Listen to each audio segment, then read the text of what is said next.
Hi, I'm Aubrey Burchell, and I'm here for a song.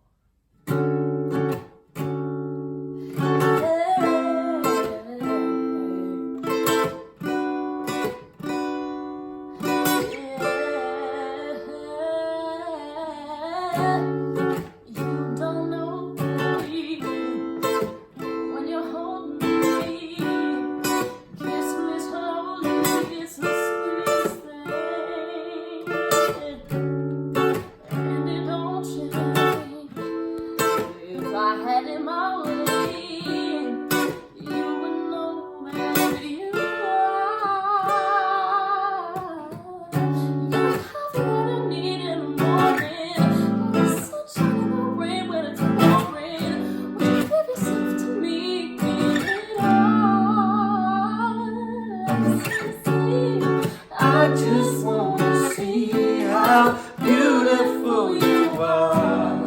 You know that I see it. I know you're a star. Where you go, I follow, no matter how far. If life is a movie, then you're the best part.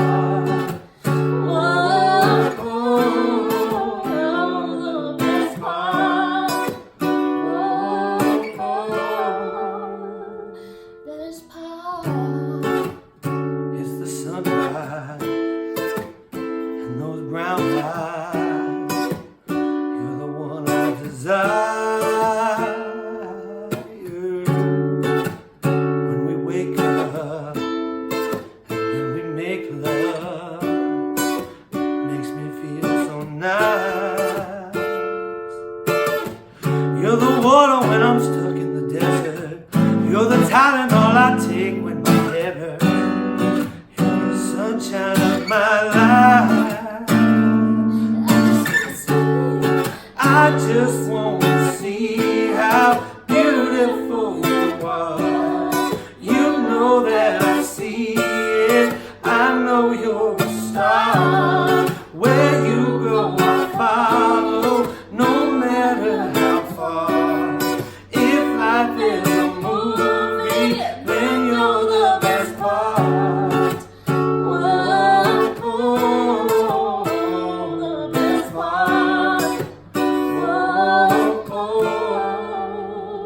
The best part. If you love me, won't you say something? If you love me, won't you? If you love me, won't you say something? If you love me, won't you? Love me, won't you? If you love me, won't you say something? If you love me, won't you? If you love me, won't you say something? If you love me, won't you? Love me, won't you? If you love me, won't you say something? If you love me, won't you? If you love me, won't you say something? If you love me, won't you? Love me, won't you? If you love me, won't you say something? If you love me, won't you? If you love me, won't you say something? If you love me, won't you? Love me, won't you?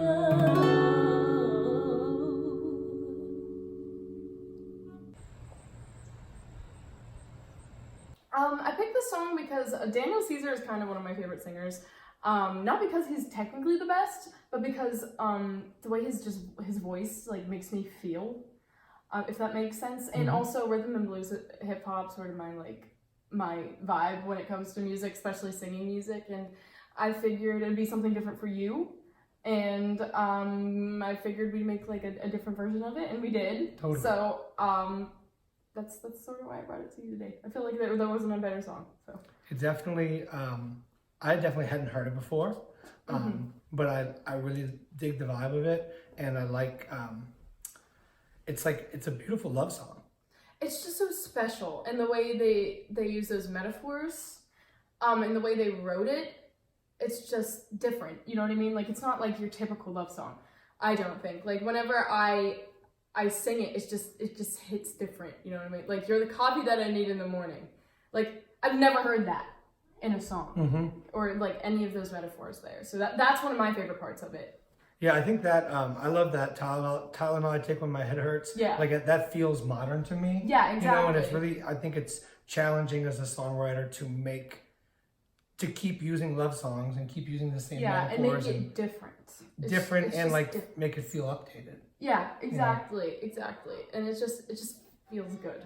For sure. I love it. I just did another song that had a similar structure. Like, but I love this ABC, ABC, and then like that bridge outro. I think that's so cool. Just like loop that. And exactly. And that's sort of like when I write a song, you know, I do verse, chorus, bridge, big chorus. And that's just like usually how I do it. Yeah. But a lot of stuff that's written nowadays, I think, has like same chords throughout the entire thing, but it doesn't even matter because the song just, and the words, they complement that chord structure so well. You know what I mean? Like with melody and phrasing, they're able to like take the same chords and make it almost seem like it's different. Yeah, which is pretty impressive. It's very impressive. Like this just vamps the same chords over and over, and there's like 4 distinct parts. Yeah, and you know what? A lot of my favorite songs are just like that. A lot of songs by Khalid, another one of my personal favorites, but like I didn't bring him today because you probably know Location, right? I don't know if I do. Okay. I've probably heard it in passing, but like I like your location. Most of my experience with pop music is like on TV shows. You know, like just because like you know I listen to WYP and they don't play a lot of that. No. You know, and so and then or like I like you know with Spotify now we can like very purposefully listen to. We can kind of paint ourselves in a musical bubble. And so, yeah, exactly. And so like when the next season of The Voice comes on or whatever TV show I'd watch, and I'd see somebody play that song on there, and I'm like, oh, cool. Or, you know, there's all these different places you might run into those sort of songs. This song has been with me for a while. Like, it's been my, like, oh, I just broke up with somebody and I like it type song. It's a, oh, I need to be alone and sort of like take a long walk and cleanse my mind type song. Everything Daniel Caesar, actually.